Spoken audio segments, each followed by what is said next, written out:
Thank you for joining this talk. So today I'm not going to be showing you any code. This is not a technical talk at all. We'll be talking about classical music and the lessons that we can learn from the way an orchestra works and from the relationship between the musicians and the conductor. So let's get started. First, I don't know how many of you have been to a concert given by an orchestra, but it always starts in the same way. So the musician come on the stage, sit, everyone tunes their instrument, and then they wait in silence. Then the conductor enters, everyone stands up, he gets to his spot, bows to the audience, and then sits the orchestra. And after that, all he has to do is wave his baton, and magically, the music starts.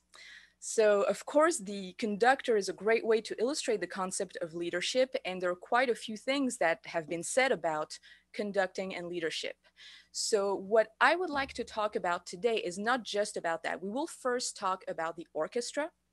How does it work independently of the conductor? And then we will circle back to the conductor. So, we might think that finding your place in an orchestra is easy because it's your instrument that tells you where you're going and where you're going to sit and what you're going to play. But once you're there, you actually have to fit in, and this is where the real work begins. So to give you an idea, here is a picture of an orchestra, and actually I am in this picture somewhere. Let's see. I think I'm around here, like behind this guy. I'm in the first violin section, and as you can tell, it's pretty much impossible to spot me. So the first thing to accept when you're joining an orchestra is that you will just be a tiny part of something that's going to be way, way bigger than you. So now you can see the link that we can make between a work environment and the orchestra. Imagine that musicians practice their skills for years and then they audition, and the audition is very competitive. And in the same way, in a work environment, while you studied, you worked hard, you got the job, and now you have to fit in, and your ability to fit in is just as important as your qualifications. So if you think about, your manager crushing your creativity, think about a musician who's been trained for years to develop his style, to develop his skill as an interpreter, only to give them up. Well, of course, it's really not that bad. Um, Actually, the creativity of the musician is still there. It's just directed in a certain way, and it's still valued and extremely useful. Um, but you cannot have 150 people being creative, each of them in their own way. All this creativity needs to be directed in one direction. So the question is not what works for me as an individual and as an artist.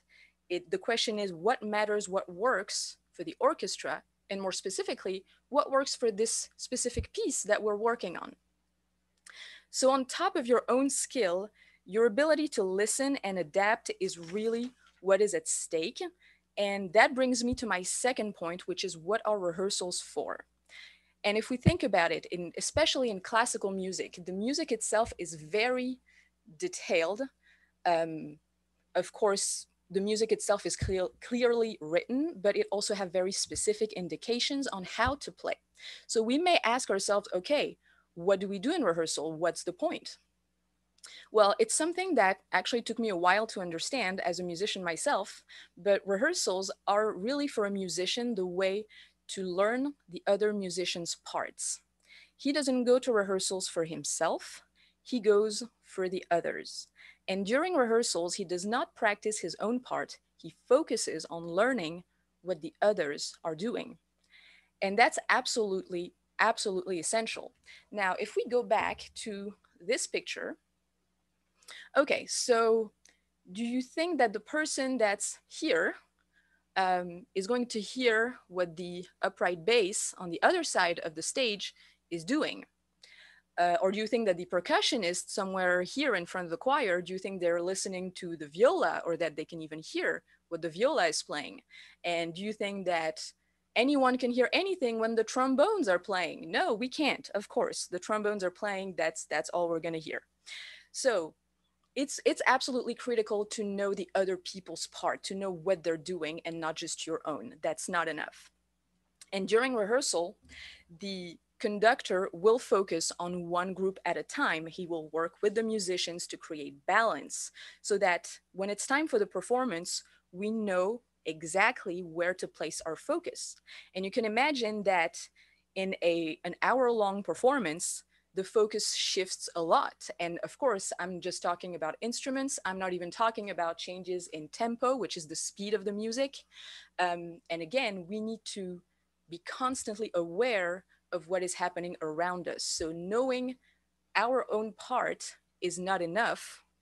We have to know our part well enough so that we can distance ourselves from it and pay attention to the other musicians and to the conductor himself. So that's what rehearsals are for. And again, I encourage you, I wanted to show you actually during this presentation, I wanted to show you some videos on YouTube, but we tried that and that did not really work well with the YouTube streaming going at the same time.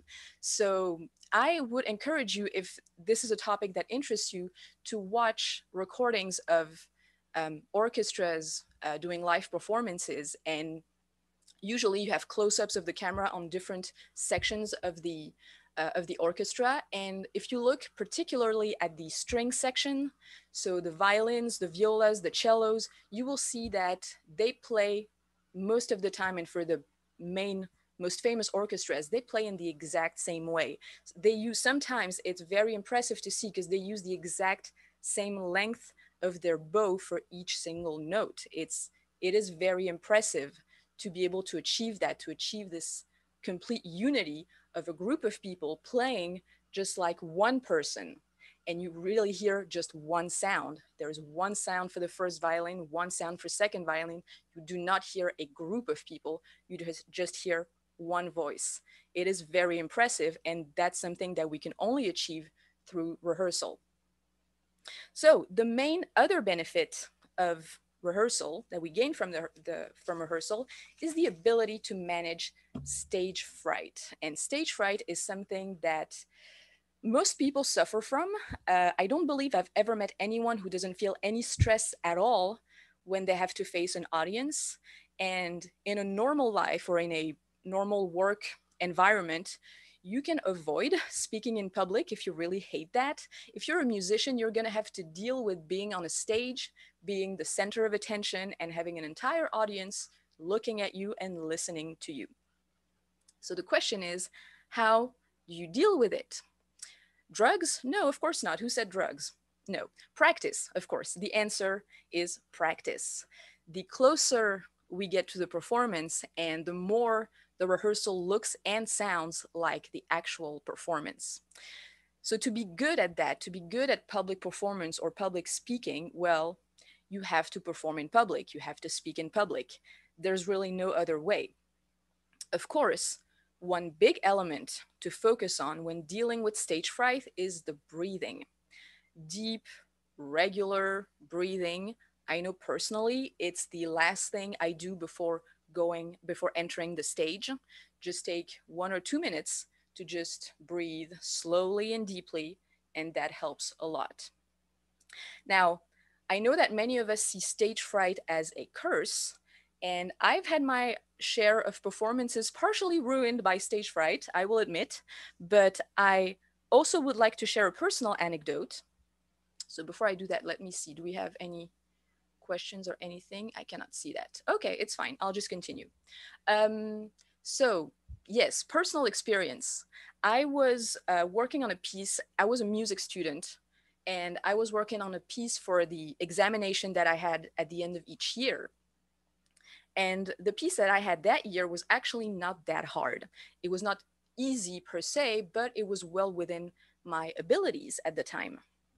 So I practiced, and when the time came, I was perfectly ready. I knew the whole piece, no problem. I was really confident that it would go well. So I walked on the stage that day, and I had no stage fright at all.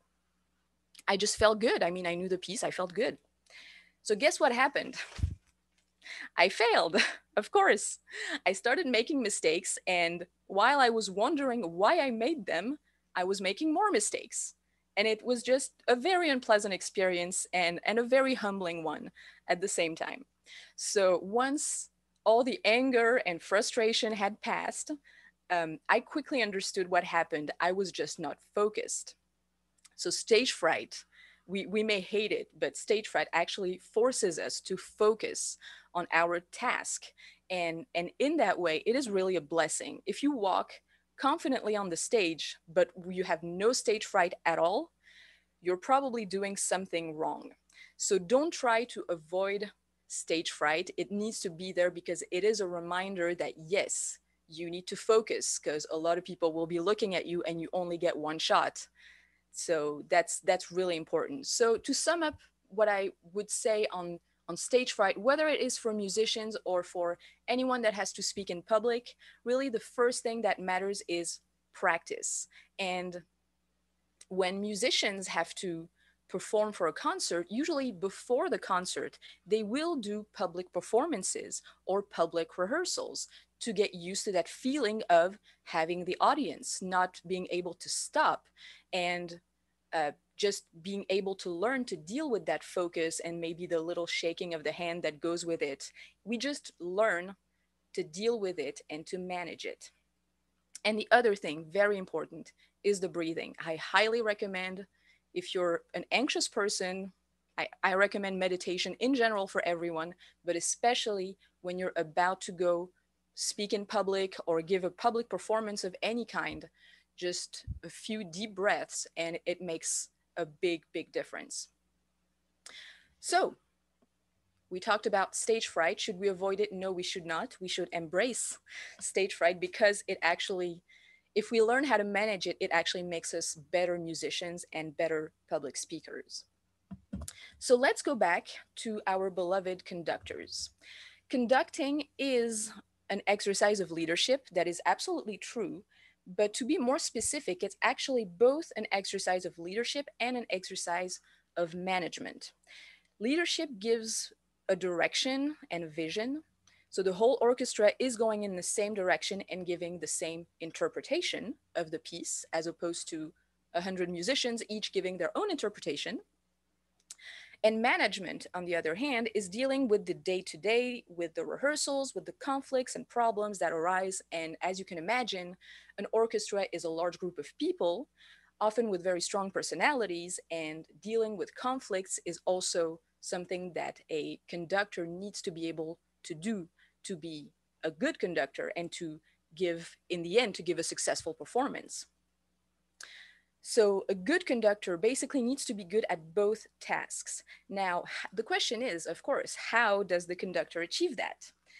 The first element is really knowledge. Obviously, as a conductor, I don't need to know how to play every single instrument in my orchestra. Of course not.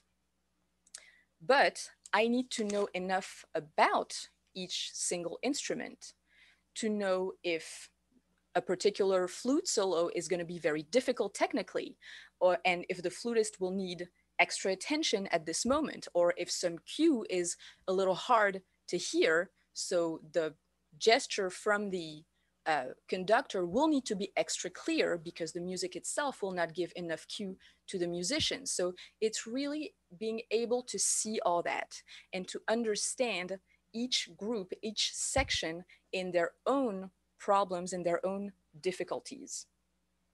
So the conductor needs enough knowledge to have a basic understanding of what the musicians are doing. And if we transfer that situation to the workplace, we can easily see that a manager is not a technical person. That's not what we want from him, but he has in his team very technical people. So how does this relationship work? The manager does not need to know every single detail. He does not need to be as technical as the most technical person on the team, but he needs to know enough to make the correct decisions. That means, of course, correct training, but mostly it means excellent communication.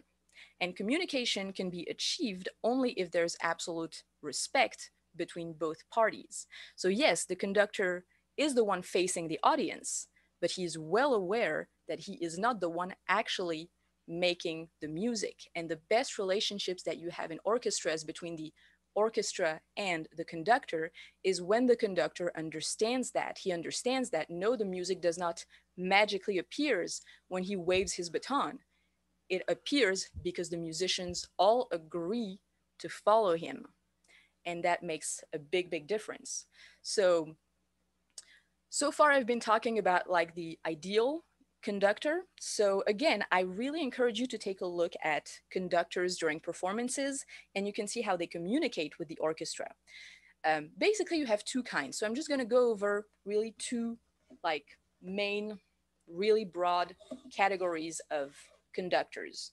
So the first one is the very like commending type of conductor. It's the cliche conductor who does huge movement with his baton, and he's usually completely soaked in his own sweat at the end of the performance, and it's like he, I don't know, climbed a mountain or something. So we usually make fun of this kind of conductor, but they are very good musicians. Now the question is, are they actually successful conductors? And I will give the example here of a conductor that was with the Scala in Milan named Riccardo Muti. And Riccardo Muti is a very commanding um, type of director. So with his baton, he gives very, very clear indication of who should play and when. Now, it is the problem with this kind of direction is that it is a little too much and it doesn't give any room for the musicians to actually make their own decisions. They're just expected to blindly follow whatever the conductor is doing.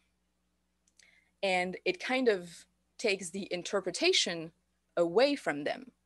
Now, Muti's explanation on his style of conducting was that he said, for example, on a Don Giovanni, a production of Don Giovanni that he was conducting, he said that he was, I quote, responsible for Mozart. So it's really his job as a conductor to make sure that the music of Mozart is properly played. And if it's not properly played, it's on him, it's his fault, and therefore he needs to be 100% in charge of every single thing, every single detail, every single musician in his orchestra. So, of course, that's his point of view. The musicians of the Scala had a different point of view, and they actually wrote him a letter saying that they really liked him, but they would like him to resign because it was really not working. And he was not giving any room to them to actually just express themselves, which is what you're supposed to do as a musician. So that's it for Muti. He went on with his life, but at the Scala, it did not quite work out because he was too commanding, too much authority, basically. The second type is the type that I would call a partner, or the conductor that really establishes a partnership between himself and the orchestra. And to start, so on this slide, I put a picture of Leonard Bernstein, and I will be talking a little bit more about him. But before that, I would like to talk about, to just quote Karajan, which was another very famous conductor. And he said, "The worst damage I can do is give indications that are too clear because it prevents the musicians to listen and work as an ensemble." So that's a completely different take.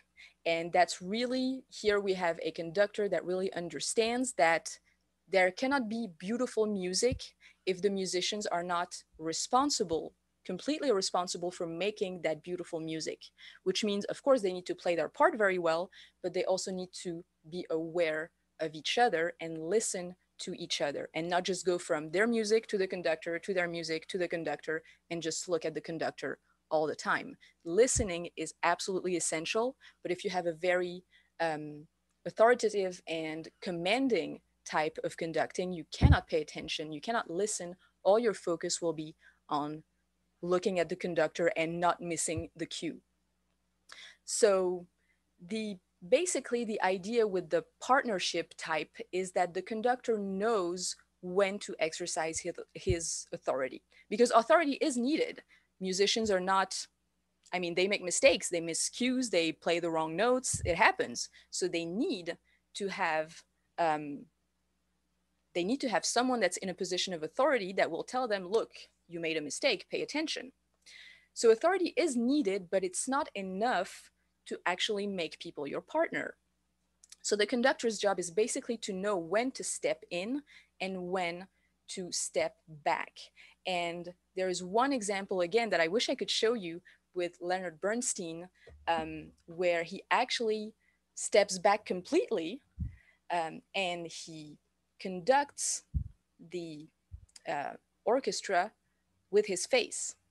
So if you go on YouTube and you actually type Leonard Bernstein conducting with no hands or something like that, you will find the video. It's him conducting a Haydn symphony. And at the very end of the symphony, he just lets go, crosses his arms, and then just looks, and just by looks and mimics with his head, gives cues, but mostly just steps back and let the musicians enjoy themselves and give the performance. And it's absolutely beautiful to see, because you can tell that, especially from someone as charismatic as Bernstein, to just know that, okay, this is actually the time for me to step back. They know what they're doing in this particular moment. They do not need me.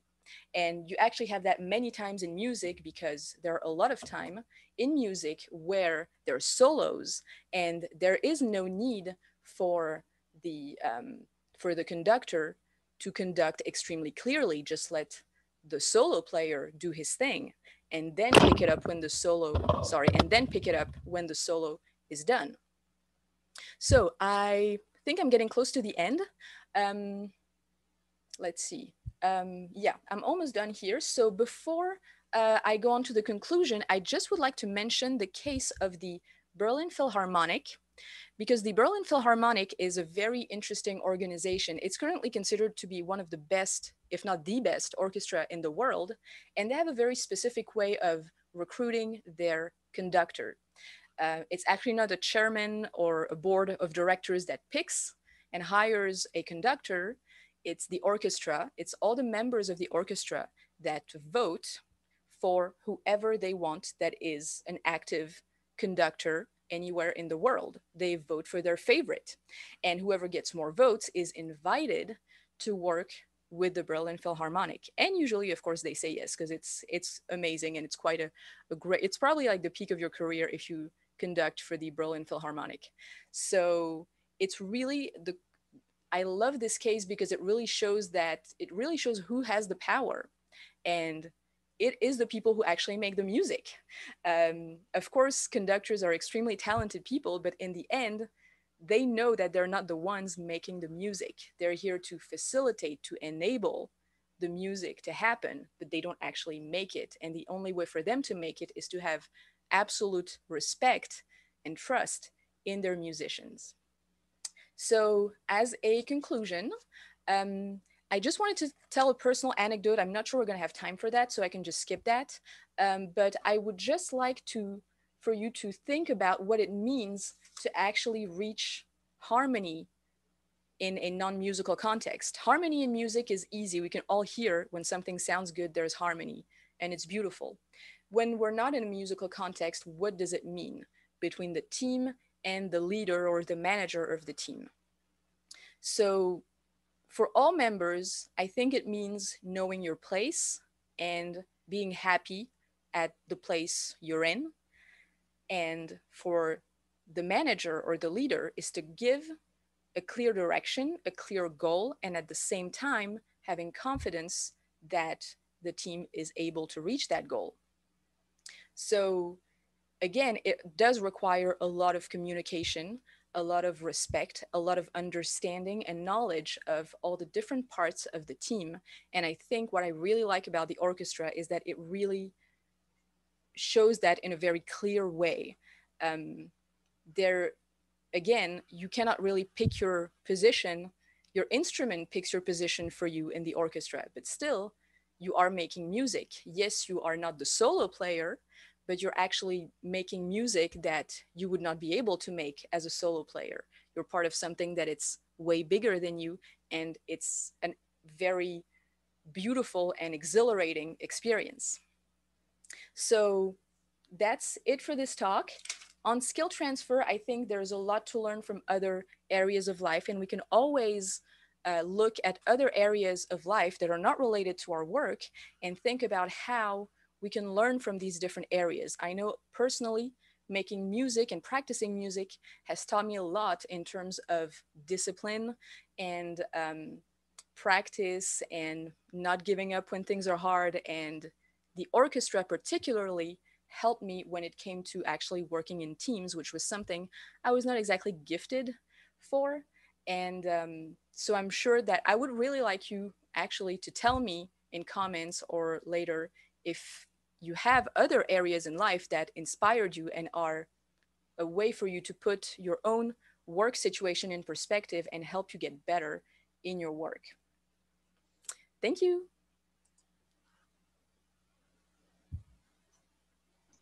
Thank Okay, you. so now I see I have 48 questions. I'm sorry I didn't see any of that. I had no access to that. So I'm going to look at this right now. Um let's I see. don't think they were all questions. It's like just a Okay. lot of comments about how great you are. Yes. And then if anybody does have a question, they can raise their hand or unmute. We have about 2 more minutes. You can give questions before lightning talks start.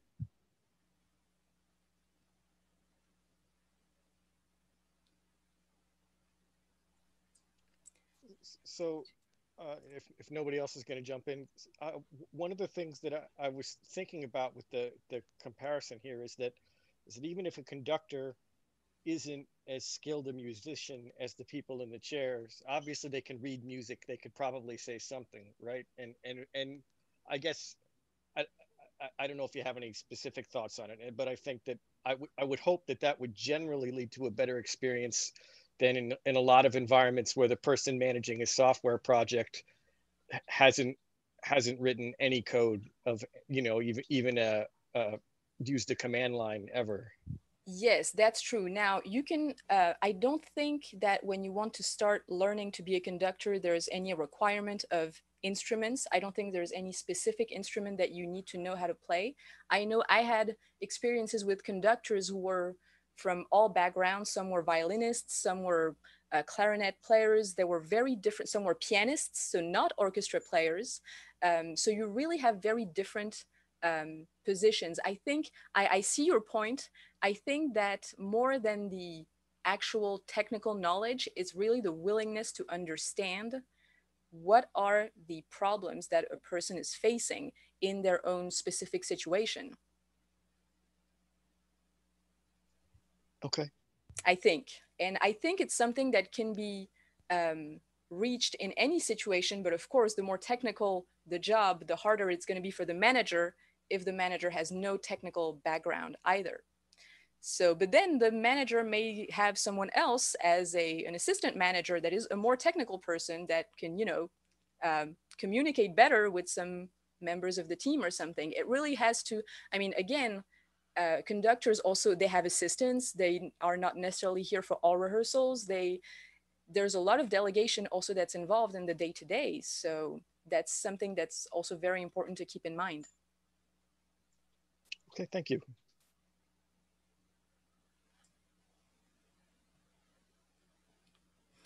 I, I see someone saying the conductor probably has the best ear and will generally be excellent at one instrument. That's true. And again, that's the kind of thing where, if to go back to the technical aspect, if the conductor is actually able to tell you, careful, your intonation is not great, then the musicians know, okay, he actually knows what he's talking about.